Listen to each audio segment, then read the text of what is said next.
আনছো? জি স্যার আনছি। দেখি দেখাও তো। জি স্যার আমি তো বুঝতে পারছি তুমি তো কি আমার জাহাজ লাগবে না, রাখে দাও।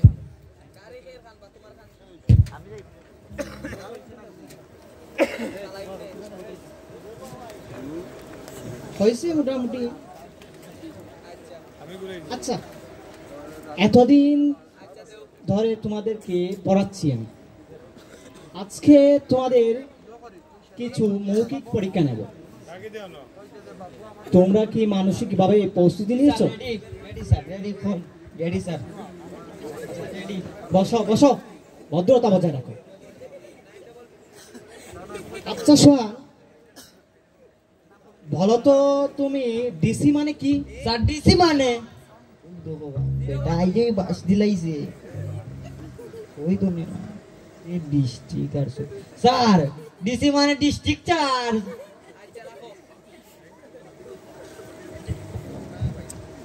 আচ্ছা সামাদ, বলো তো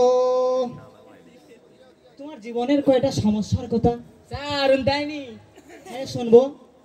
স্যার জীবনের তো অনেক সমস্যা, কিতা কইতাম আপনারে, জীবন তো এমনিও তেনা তেনা হয়ে গেছে, তারপরে আপনি উস্তাদ মানুষ জিজ্ঞাসেন দুইটা সমস্যার কথা কইলাম।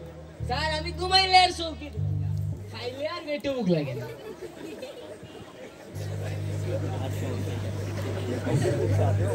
আচ্ছা সুহান, তুমি বলো তো কাল কত প্রকার?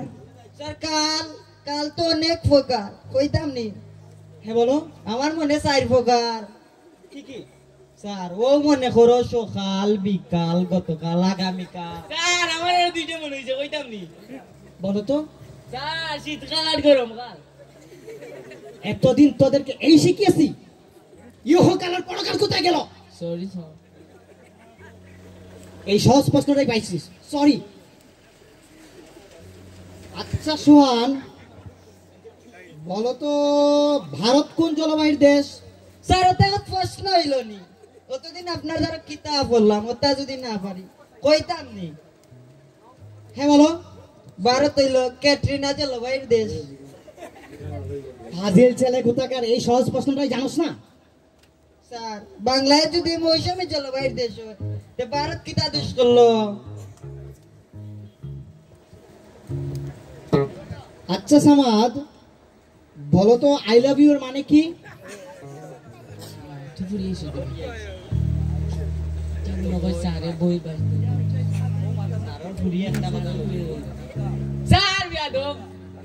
এই কথার অর্থ বিয়াদব তোকে কে বললো? কে আর কইতো স্যার, খাইলে আপনার বুড়িরে গিয়ে কইছিলাম আই লাভ ইউ, তাই উঠে কইছে বিয়াদব। ও, আমি তো ভাবছিলাম বিয়াদবের ঘরের বিয়াদব বলবে, শুধুই বিয়াদব বলছে। অনেক ভালো। আচ্ছা সামাদ, সামাদকে আর বলবো না। আচ্ছা সোহান তুই বল, সাগরের মাঝখানে একটি লেবু গাছ আছে, তুই কিভাবে লেবু পাড়িয়ে আনবি? আর তাই প্রশ্ন হইল নি, আবার কইন খালি তো সহজ প্রশ্ন, তা যদি না পারি তা আপনার দ্বারা বললাম কি তার লাই কইতাম নি স্যার। হ্যাঁ বলো। স্যার ওই যে সিল পাখির মতো উড়িয়া যায়, মার মুরগির স্যার মতো দরিয়া আনমু। জলযন্ত্র মানুষকে কি পাখি তোর বাপ বানাবে? স্যার সাগরের মাঝখানে আপনার বাপে নিয়ে গেলে গাছ লাগাইবো। আচ্ছা সামাদ, বলতো সরকার মেয়েদের পড়ালেখায় এত গুরুত্ব দিছে কেন? ইয়াল্লাহ স্যার ইতা নইলেনি আপনি, ইয়া আপনি তো সিধানি ইয়াল্লাহ।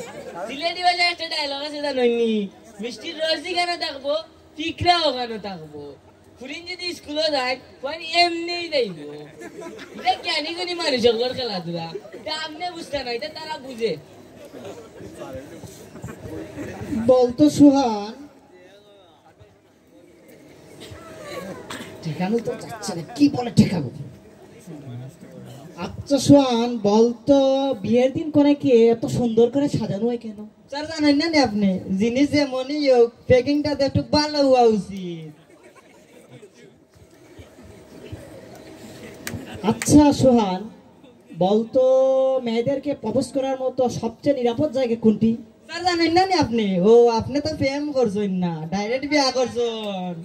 আমরা না প্রেম করছি বুঝি স্যার, শহীদ মিনার। শহীদ মিনার কেন? স্যার জানেন না নি, ওখানে মুখের বা জুতা থাকে না। আচ্ছা সামাদ বলতো, একটা ষাঁড় ও একটা গাভী মাঠে ঘাস খাচ্ছে, বাক্যটি সঠিকভাবে বল। ইয়া আল্লাহ স্যার এত সিধা প্রশ্ন নি।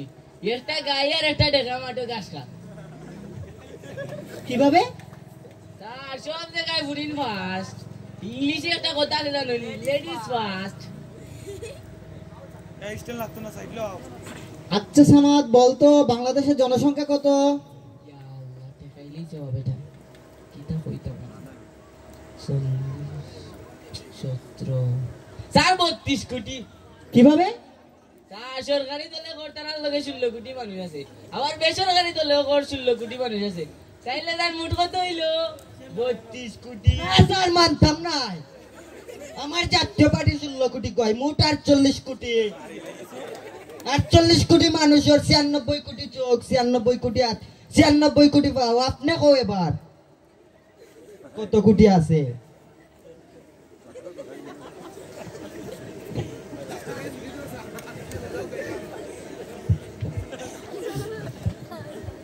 কি জাতের ছাত্র স্যারের প্রশ্ন করে। আচ্ছা বাবারা, তোমরা শান্ত হও, ইনশাল্লাহ আমার আজকে সময় শেষ, কালকে এসে বলবো। এখন আমি চলে যাই, খুদা হাফেজ। সালাম আলাইকুম স্যার। সালাম আলাইকুম।